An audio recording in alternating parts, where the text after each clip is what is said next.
Hello friends, welcome back to our YouTube channel. In today's video, we are going to discuss two more DSA question. One is easy level and the second is medium level. Okay. Before that, I already make 5 videos for TCS and QT coding exam, like day 1, day 2, day 3, day 4 and day 5. यदि आपने उन सारी videos को नहीं देखा है तो हमने उस प्लेलिस्ट के लिंक को आप डिस्क्रिप्शन में प्रोवाइड कर रखा है, वहाँ से जाके उन सारी वीडियोज़ को देख सकते हैं, क्योंकि वो सारी वीडियोज़ आपके लिए बहुत ज़्यादा हेल्पफुल होने वाली हैं। और फर्स्ट वीडियोज़ में हमने आपको ये भी बताया है कि टीसीएस का जो आप एग्ज़ाम देने जाते हैं तो वो कंपाइलर का इंटरफेस कैसा होता है और आपको कोड किस तरीके से लिखना चाहिए ताकि आपको कोई प्रॉब्लम ना फेस करनी हो। तो यदि आप मेरे चैनल पर फर्स्ट टाइम विजिट कर रहे हैं तो प्लीज़ चैनल को सब्सक्राइब कर लें। तो चलिए विदाउट टाइम वेस्ट करते हुए वीडियो को स्टार्ट करते हैं। Okay, so this is the first question, which is easy level question. Now I read this question and after that solve this question. Okay. In the mysterical land of Numerica, हाँ आपको ये बात भी ध्यान रखनी पड़ेगी कि ज़्यादातर जो आपको क्वेश्चन मिलेंगे वो स्टोरी बेस्ड मिलेंगे। Okay, in the mysterical land of Numerica two powerful wizards, okay, Aldrin and Zara, ठीक है, ईच पोसेसेस एन एंशियंट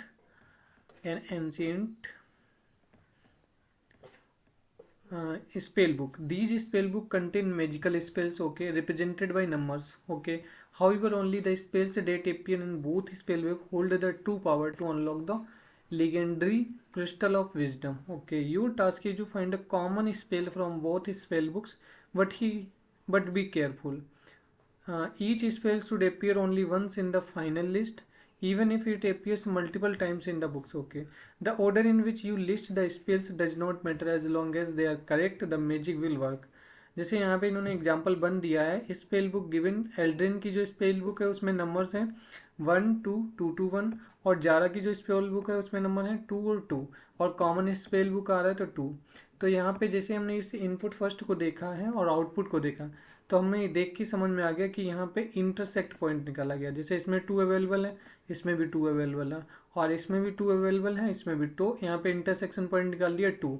और ये भी ध्यान रखना है कि उसको रिपीट नहीं करना है। जैसे यहाँ पे 2 2 टाइम्स आ रहा था, यहाँ पे भी 2 2 टाइम्स आ रहा था, लेकिन यहाँ पे क्या लिखा है इन लोगों ने, each spell should appear only once in the final list even if it appears multiple times in the books. Okay, तो चलिए इस प्रॉब्लम को कोड करने के लिए सबसे पहले हम आपको लेके चलते हैं अपने डिजिटल बोर्ड पे। ओके, तो हम यहाँ पे डिजिटल बोर्ड पे पहुँच चुके हैं। तो यहाँ पे सबसे पहले हम जो हमारे लिस्ट वहाँ पे दी गई थी उन लिस्ट को लिख लेते हैं।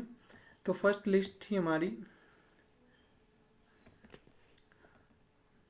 1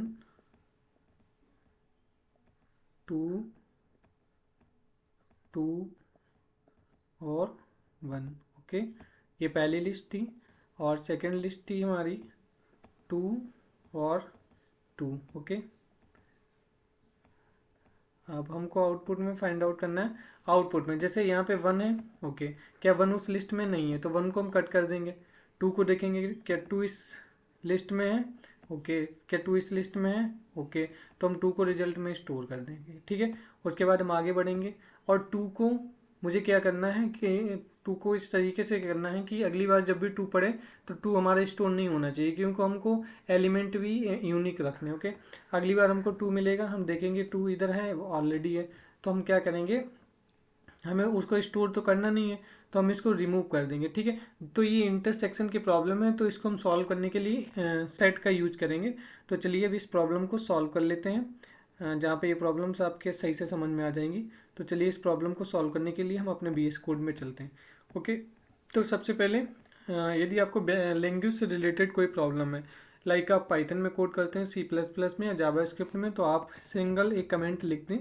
मैं आपको ये सारी वीडियोस जो भी आप कोड बताएंगे वो उस लैंग्वेज में प्रोवाइड करा दूंगा। फिलहाल मैं जो कोड में लिखने जा रहा हूँ वो मैं जावा में लिखने जा रहा हूँ। ठीक है, तो जावा में मैंने फाइल का नाम दे दिया, क्लास का नाम 6, क्योंकि मेरी फाइल का नाम 6 है। उसके बाद public static void main, this is the syntax for java code, system dot in, okay, sorry string dot args होता है इसमें, string args इसके बाद हम स्कैनर क्लास को इनपुट लेते हैं, S C a scanner, S C equal to new scanner, scanner system dot in. तो हमने स्कैनर क्लास का इनपुट ले लिया which is used for taking input in Java. अब हमें इस स्कैनर क्लास को इंपोर्ट भी करना पड़ेगा, तो इंपोर्ट करने के लिए हम करते हैं इंपोर्ट जावा डॉट यूटिल। तो आपको इस बात का ध्यान रखें कि आप जिस भी लैंग्वेज में कोड कर रहे हैं उस लैंग्वेज के आपको सारे बेसिक आने चाहिए, क्योंकि वहाँ पे टीचर्स का कंपाइलर आपको किसी भी प्रकार का सजेशन नहीं देगा। ओके, तो हमने यहाँ पे इनपुट इस स्कैनर क्लास को इंपोर्ट कर लिया है। अब मेरा टास्क क्या है कि हमको 2 एरे इनपुट लेने हैं। ठीक है, कितने एरे इनपुट ले लें? 2 एरे। तो 2 एरे बना लेते हैं। Int a r r equal to new int, जिसका साइज क्या होने वाला है, साइज सबसे पहले हमें साइज को भी इंटर कराना पड़ेगा। तो इंट एन इक्वल टू क्या हो जाएगा, S C dot next int. वहाँ पे आपको होल कोड लिखना पड़ता है, वहाँ पे फंक्शन टाइप से कोड नहीं लिखना पड़ता। Int n one equal to S C dot next int. ठीक है, तो हमने एन वन और एन टू का साइज को इनपुट करा लिया।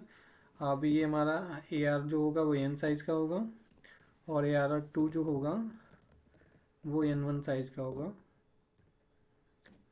न्यू इंट, और इसमें हम एन वन रख देते हैं। ओके, तो हमने 2 एरो को इंपोर्ट करा लिया। 2 एरो के एलिमेंट को इंटर कराना है तो 2 लूप लगाएंगे।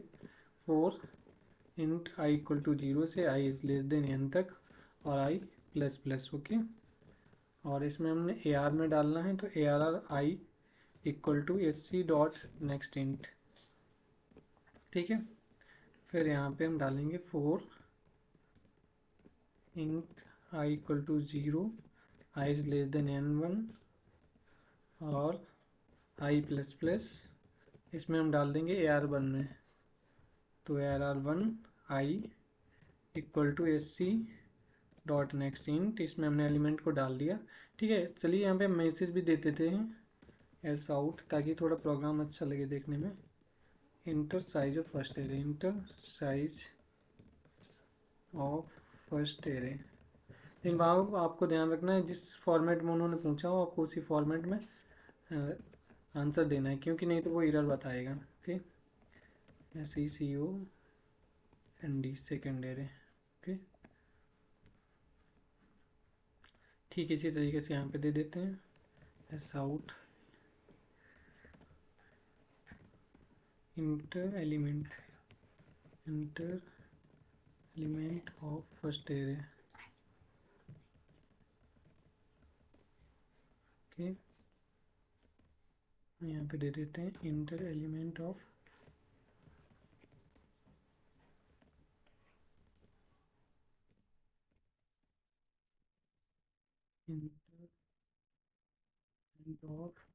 Second array.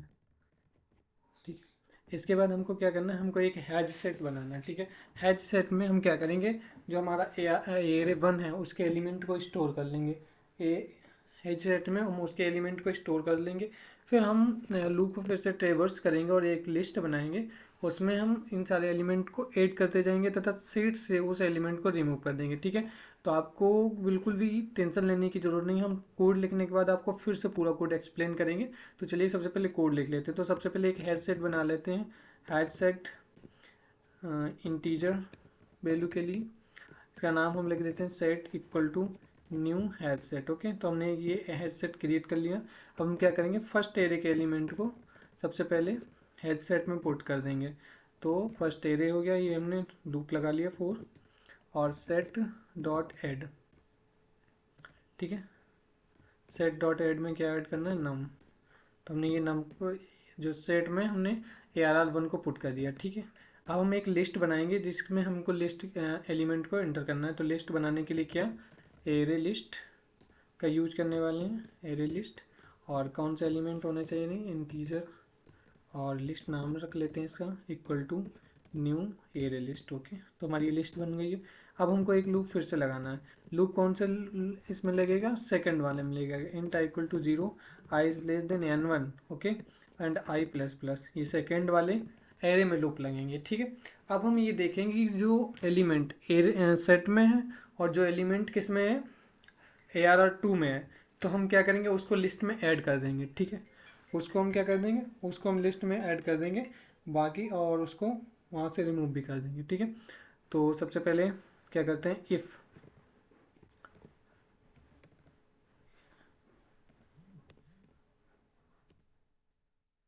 I if set dot contains, set dot contains किसको कंटेन कर रहा है, ARR1 के आई को, तो हमको क्या कर देना है, लिस्ट डॉट ऐड कर देना है किसको,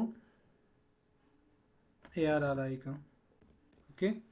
और हमको वो सेट से रिमूव भी कर देना है, तो सेट डॉट रिमूव, ठीक है। सेट, ओके, यहाँ पे इंटीजर नहीं लिया तभी इनको, सेट सेट डॉट रिमूव, और रिमूव को क्या कर देंगे, ARR या सेट में जो एलिमेंट हो वो, चलो उसको ये इम्पोर्ट कर देंगे, ठीक है। बस इतना ज़्यादा काम करना है, उसके बाद हमको लिस्ट को प्रिंट करा लेना है, S out list.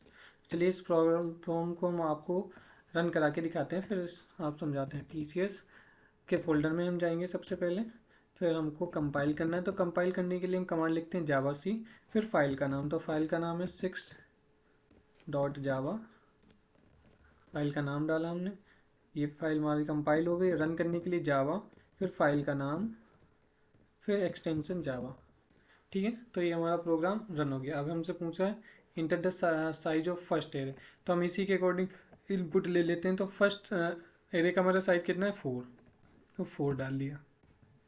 Enter the size of second array, second array का साइज कितना है, 2 डाल दिया। Enter the element of first array, तो फर्स्ट एरे का एलिमेंट फर्स्ट, फिर 2, फिर 2, फिर फर्स्ट, ओके डाल दिया। Enter the element of second array, तो 2 और 2, ओके। इसके बाद हमारा आउटपुट जाना चाहिए, तो आउटपुट हमारा आ रहा है, आउटपुट हमारा 1 आ रहा है, और आउटपुट हमारा 2 आ रहा है, ठीक है। लेकिन जबकि आउटपुट क्या आना चाहिए, 2 आना चाहिए। तो चलिए इस प्रोग्राम को डिबग करते हैं। तो इसमें, ठीक है, मैंने यहाँ पे लगाई if set dot contains, okay. यहाँ पे हमने ARR दे दिया है, यहाँ पे हमको ARR1 देना है दोनों जगह पे, ओके। अब चलिए इस प्रोग्राम को फिर से रन कर लेते हैं। तो ये प्रोग्राम हमारा रन हो गया। साइज हमने फर्स्ट डाला, दूसरे का हमने 2 डाला। अब एलिमेंट इंटर करेंगे, तो पहले का एलिमेंट है 1, 2, 2 और 1, दूसरे का एलिमेंट है 2 और 2, ठीक है। तो हमारा आउटपुट क्या आ रहा है, 2, ठीक है। और अब देखिए यहाँ पे जो एरर आई थी, या मतलब आउटपुट हमारा गलत आ रहा था, तो चाहते हम इस कोड को इस पार्ट को एडिट कर सकते थे, लेकिन हमें आपको ये भी दिखाना था कि अगर जो कोई भी एरर आती है तो हम कैसे चेक करते हैं कि हमारा एरर कहाँ पे हो सकती है, ओके। चलिए ये प्रोग्राम हमारा फिनिश होता है। अब हम आज की अपनी सेकेंड प्रॉब्लम पे मूव ऑन करते हैं। तो चलिए फ्रेंड्स, अब हम आज की अपनी सेकेंड वीक जो प्रॉब्लम्स है उसको सॉल्व करने जा रहे हैं, ठीक है। तो सेकेंड प्रॉब्लम्स में हमें प्रॉब्लम को कुछ इस तरीके से डिफाइन किया गया है, that you are given an m into n integer matrix with the following two properties, यानी कि आपको एक m into n साइज की मैट्रिक्स दी गई है। Each row in sorted in non decreasing order, जिसमें जो उसकी मैट्रिक्स की जो ईच रो है वो ऑलरेडी से सॉर्टेड है असेंडिंग ऑर्डर में, okay. The first integer of each row is greater than the last integer of the previous row. इस लाइन को अभी मैं जब आपको डिजिटल बोर्ड पे लेके चलूंगा तब समझाऊंगा अच्छी तरीके से। Given an integer target, return true if target is in matrix or false otherwise, okay. Our motive is that if any target, if target is given that, for given that, and if target is present in matrix, then we return true, otherwise we return false, okay. You must write a solution in vivo log m into n time complexity, okay. और आपको जो एक solution यानी कि जो algorithm लिखनी है इस चीज़ को फाइंड आउट करने के लिए कि टारगेट हमारा मैट्रिक्स में प्रेजेंट है या नहीं प्रेजेंट है, तो उसके लिए हमको जो सॉल्यूशन लिखना है उसकी time complexity big O log m into n होनी चाहिए, ओके। तो चलिए इस प्रॉब्लम पहले मैट्रिक्स को डिजिटल बोर्ड पे लिखते हैं, फिर वहाँ पे आपको समझाते हैं, ओके। तो चलिए मैट्रिक्स को इंटर कर लेते हैं। तो मैट्रिक्स के जो हमारे एलिमेंट हैं वो कुछ इस तरीके से हैं, 1, 3, 5, 7, ओके, 1, 3, 5, 7, 10, 11, 10, 11 और 16, 20। ओके, 16, 20। ओके, अदर एलिमेंट हमारे हैं 23, 30, 34, 23, 34, 45 और 60।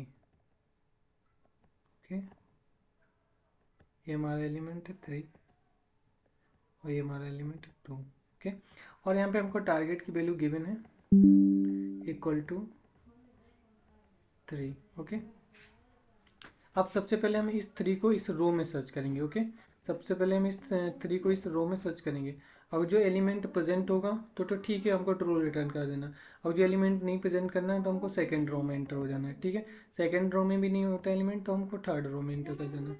ठीक है, और हमको जो एल्गोरिथम लिखनी है वो इस तरीके से लिखनी है जिसकी time complexity big O log m into n हो। ठीक है, तो हम सबसे क्या करेंगे, सबसे पहले इस पोजिशन से स्टार्ट करेंगे। ओके, और इस पोजीशन से और इस पोजीशन से। ठीक है, अब जो इनके बीच में एलिमेंट फाउंड आउट होता है तो ट्रू रिटर्न कर देंगे, अदरवाइज फाल्स।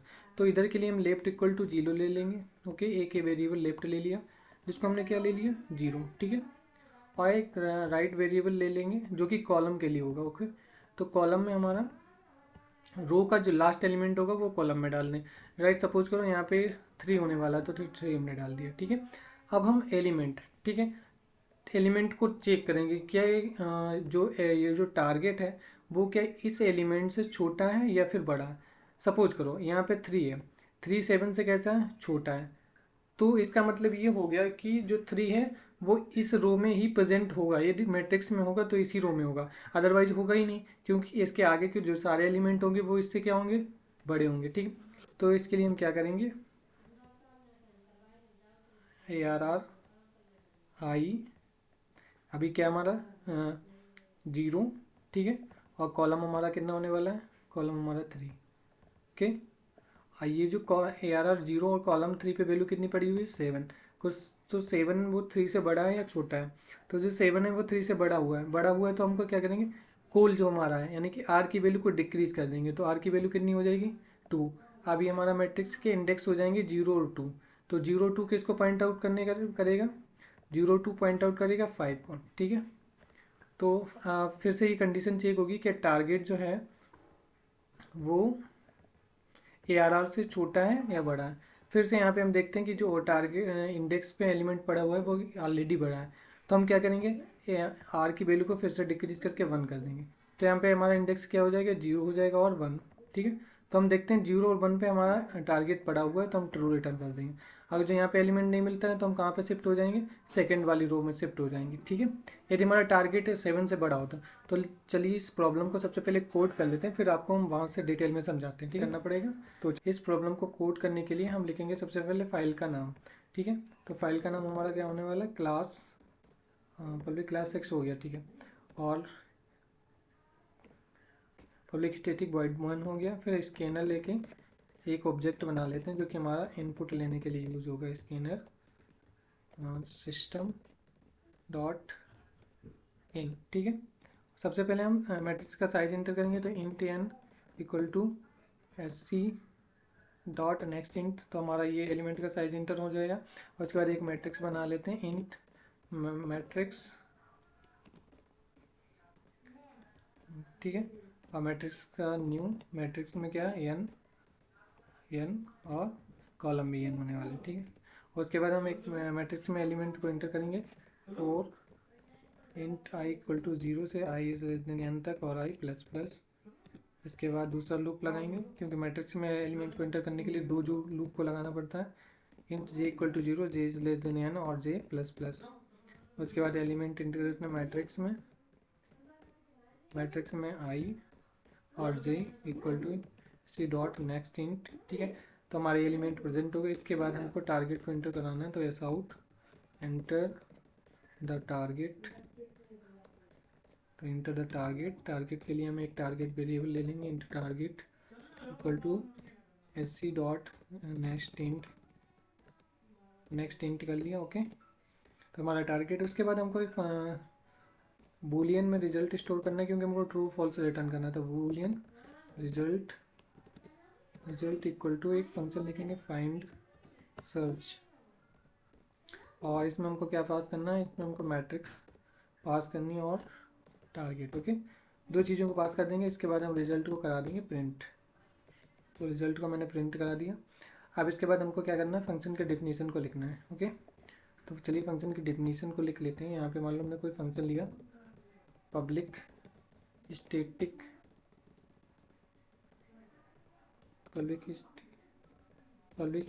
और इसका रिटर्न टाइप बूलियन होने वाला है क्योंकि ट्रू फॉल्स में वैल्यू रिटर्न होगी, और फंक्शन का नाम फाइंड सर्च है। फाइंड सर्च में क्या आने वाला है, पैरामीटर के रूप में इंट मैट्रिक्स आने वाली है, ठीक है, और क्या आने वाला है, और हमारा टारगेट भी आने वाला है, ठीक है। ओके, और इसके बाद हम रिटर्न फिलहाल में कर देते हैं फॉल्स, ताकि ये एरर तुरंत हो जाए, ठीक है।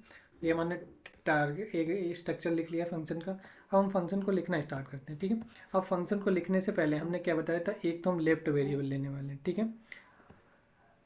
तो सबसे पहले हम मैट्रिक्स में हमारी जो आ रही है फंक्शन में, उसमें कितनी रोज हैं वो मुझे नहीं पता होगा, तो उसके लिए हम क्या लिखेंगे, int rows equal to matrix dot length. तो इससे हमको क्या पता चल जाएगा, उसमें कितनी रोज हैं ये पता चल जाएंगी, ठीक है। इसके बाद कॉलम भी पता होने चाहिए, तो int cols equal to matrix matrix की जो फर्स्ट रो है उसकी जो लेंथ है उसके बराबर कॉलम होंगे, ठीक है। तो दो वेरिएबल हमने इस तरीके से ले लिए। तीसरा वेरिएबल लेंगे हम इंट रो इक्वल टू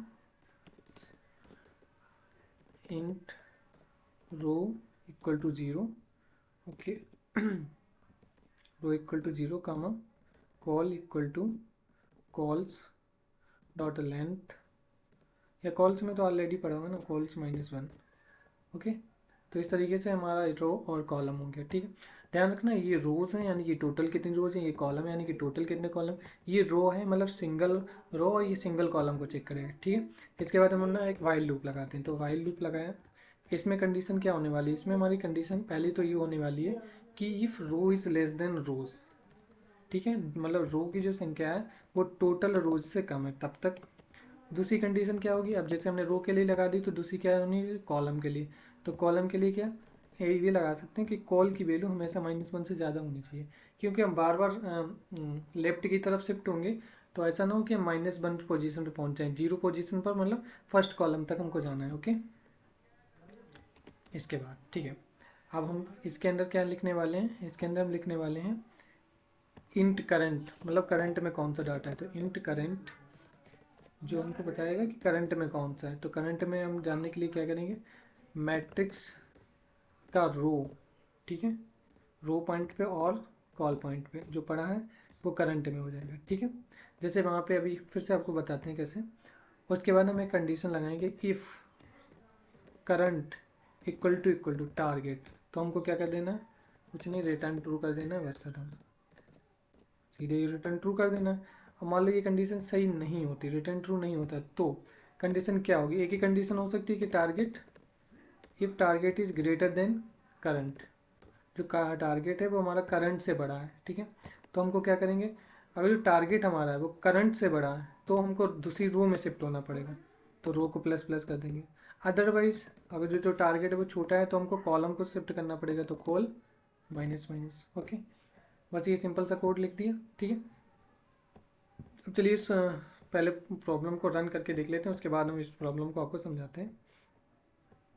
तो इसी के इनपुट हैं वही इंटर करा लेंगे। तो रन करने के लिए कमांड लिखेंगे जावा सी, फाइल का नाम 6.java, फाइल का नाम लिख लिया हमने।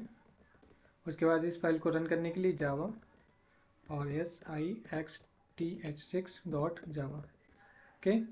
अब सबसे पहले ये साइज़ पूछ रहा है, तो मान लो इसमें साइज़ कितना है, 4 और 3 की मैट्रिक्स थी ये बेसिकली, तो हमको कॉलम का भी साइज डालना था। चलो अभी हम फिलहाल में 3 इंटर करते हैं, 3 इंटर करते हैं, तो 3 डाला।